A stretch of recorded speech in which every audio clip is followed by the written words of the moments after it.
किन्नर चुड़ैल। गोरखपुर नाम का एक गांव हुआ करता था। उस गांव में ज्यादा लोग नहीं रहते थे। उस गांव में एक गर्भवती विधवा औरत रहती थी। उस औरत का नाम कमला था। कमला अपने घर में अकेली रहती थी। उसके पति की सारी जायदाद उसके नाम हो गई थी, पर सभी गांव वाले उस औरत को मनहूस औरत समझा करते थे और सभी उससे नफरत किया करते थे। एक बार कमला राशन की दुकान पर खाने का सामान खरीदने जाती है। भैया जी, जरा 1 किलो दाल चावल देना। अरे हाय हाय हाय हाय हाय हाय! अरे मनहूस औरत, मेरी दुकान में अपशुगन करवाने आ गई क्या? हैं? चल जा यहाँ से, मैं कुछ नहीं देने वाला हूँ तुझे। भाग भाग यहाँ से, चल जा, निकल। भैया जी, ऐसा मत कहिए, मैं गर्भवती हूँ, मुझे खाने की बहुत जरूरत है, मुझे खाना दे दीजिए। दुकानदार कमला को वहां से धक्के मारकर भगा देता है। तभी कमला रोते रोते उस गांव के किन्नरों के इलाके में आ जाती है। गांव वाले किन्नरों को उसी इलाके में रखा करते थे, क्योंकि वो लोग किन्नरों को पसंद नहीं करते थे और उनके इलाके में रहने से मना करते थे। तो किन्नरों ने उसी गांव में अपना एक इलाका बना लिया था। जब किन्नर लोग देखते हैं कि एक गर्भवती महिला रोते रोते उनके इलाके में आ गई है, तो सारे किन्नर कमला के पास जाकर उसका हाल पूछने लगते हैं। क्या हुआ बहन, तुम्हारी गर्भवती अवस्था में इतनी बुरी हालत कैसे है? तुम रो क्यों रही हो? तुम डरो मत, हम तुम्हें कोई नुकसान नहीं पहुंचाएंगे। तुम शांत होकर सब बताओ कि हुआ क्या है। मैं कमला हूँ, मैं गांव के दूसरे इलाके से आई हूँ। 2 महीने पहले ही मेरे पति की मौत हुई है। मुझे गांव के लोग मनहूस मानते हैं, क्योंकि मैं विधवा हूँ और गर्भवती भी। वहाँ के लोग मुझे खाने के लिए कुछ बेचने के लिए भी तैयार नहीं, जिससे मेरा गुजारा नहीं हो रहा था। कोई बात नहीं कमला, हम तुम्हारा ख्याल रखेंगे। किन्नर लोग कमला को एक खाली घर में रहने के लिए जगह दे देते हैं और उसकी देखभाल भी करते हैं। कुछ ही महीने बाद कमला अपने बच्चे को जन्म देती है, पर अफसोस, कमला बच्चे को जन्म देते ही अपनी जान गंवा देती है। जब सब किन्नर बच्चे को देखते हैं तो बहुत खुश हो जाते हैं, क्योंकि वो बच्चा भी किन्नर ही था। कमला ने एक किन्नर बच्चे को जन्म दिया था। अब इस बच्चे की देखभाल कौन करेगा? हम तो इस बच्चे को गांव के दूसरे इलाके में भी नहीं भेज सकते। और तो क्या हुआ, इस बच्चे की माँ नहीं रही तो हम इसे पालेंगे। अब ये हमारे इलाके में रहेगा, हमारे साथ रहेगा।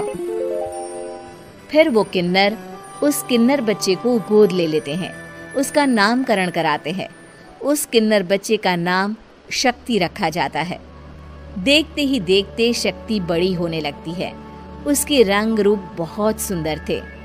वो बहुत सुंदर किन्नर दिखती है। एक दिन शक्ति एक किन्नर से पूछती है, माँ जी सुनिए ना, ये गांव के दूसरे इलाके में भी तो लोग रहते हैं, तो हम वहाँ क्यों नहीं जाते?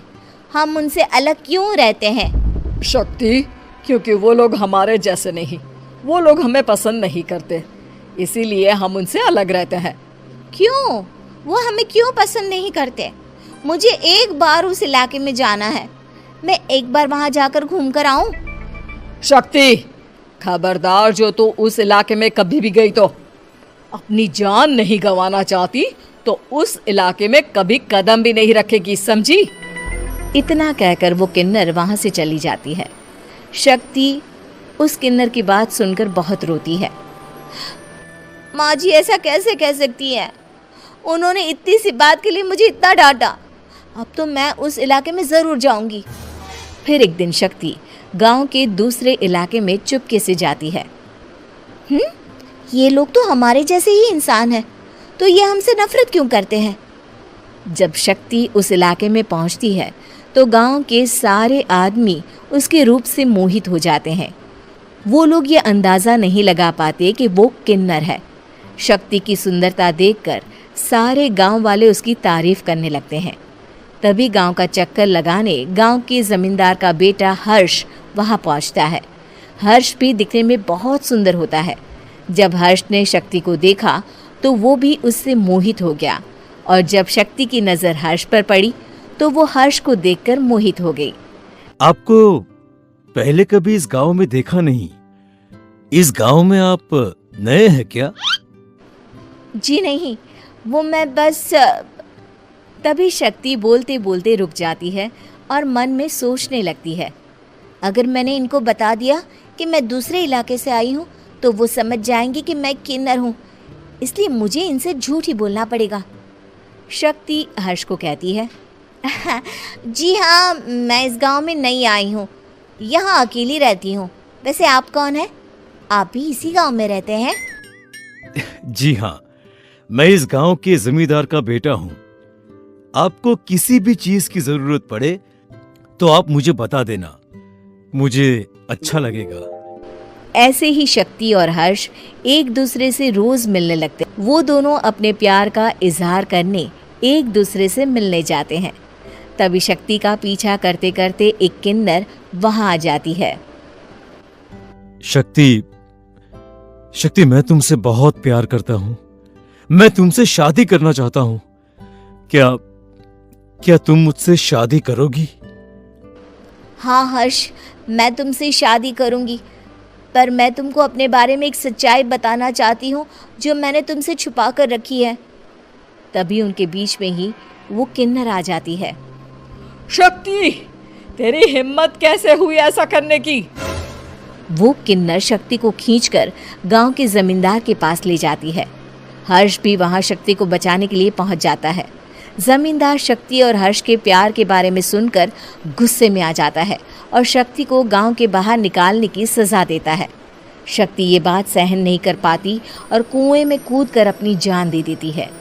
जमींदार हर्ष की शादी गांव की एक लड़की से करवा देता है, पर हर्ष इस शादी से खुश नहीं होता। शक्ति अपना बदला लेने के लिए मरने के बाद किन्नर चुड़ैल बन जाती है। अब मैं इन गांव वालों को नहीं छोड़ूंगी, अब इनसे मैं अपने प्यार का बदला लूंगी। किन्नर चुड़ैल गांव वालों को परेशान करना शुरू कर देती है। एक बार वो रात को गांव के खेतों में पहुंच जाती है और वहां आग लगा देती है। सारी फसल जल के राख हो जाती है। जब एक आदमी रात को उठकर देखता है कि खेत में आग लग गई है तो वो वहां पहुंच जाता है। वो देखता है कि खेतों के बीचों बीच एक किन्नर चुड़ैल खड़ी है और वहां खड़े होकर ताली बजा रही है। गांव वाला किन्नर चुड़ैल को देखकर बेहोश हो जाता है। जब सुबह उस आदमी को होश आता है तो वो सीधा जमींदार के पास जाता है। अरे जमींदार साहब, अरे वो किन्नर चुड़ैल ने मेरी सारी फसल जला दी। अब मैं क्या करूंगा? क्या होगा मेरा? जमींदार चुड़ैल किन्नर का नाम सुनते ही सब कुछ समझ जाता है। अब वो बहुत डर जाता है। उसी रात को जब जमींदार डर के मारे अपने कमरे में सो नहीं पाता, तभी वहां अचानक से किन्नर चुड़ैल आ जाती है। किन्नर चुड़ैल जोर जोर से जमींदार के आगे खड़ी होकर हंसने लगती है और ताली बजाने लगती है। जमींदार उस डरावनी किन्नर चुड़ैल को देखकर बहुत डर जाता है। तूने मेरे साथ बहुत बुरा किया, अब मैं तुझे जान से मार दूंगी। नहीं नहीं नहीं नहीं, नहीं। मुझे माफ कर दो, मुझे मत मारो। मैं कभी ऐसा दोबारा नहीं करूंगा। अब तुम जो बोलोगी वही मैं करूंगा। ठीक है, मैं चाहती हूँ कि किन्नर इलाका गांव के इलाके से जुड़े और गांव का कोई भी आदमी किन्नर समाज से द्वेष ना करे, उससे नफरत ना करे, नहीं तो मैं सारे गांव को मार दूंगी। और तुम गांव में एक नया कानून बनाओ कि अगर किसी ने भी किन्नर समाज को हानि पहुंचाने की कोशिश भी करी या इनसे भेदभाव करने की भी कोशिश करी तो उनको कड़ी से कड़ी सजा मिलेगी। हाँ हाँ हाँ हाँ, मैं ऐसा ही करूंगा। तुम जो बोलोगी वो मैं करूंगा, पर मुझे जाने दो प्लीज। तब वो किन्नर चुड़ैल वहां से चली जाती है। गांव का जमींदार किन्नर चुड़ैल का कहा मानते हुए दोनों इलाकों को एक कर देता है और नया कानून भी लागू कर देता है। तब से वहाँ किन्नर समाज और बाकी गांव वाले शांतिपूर्वक रहने लगते हैं।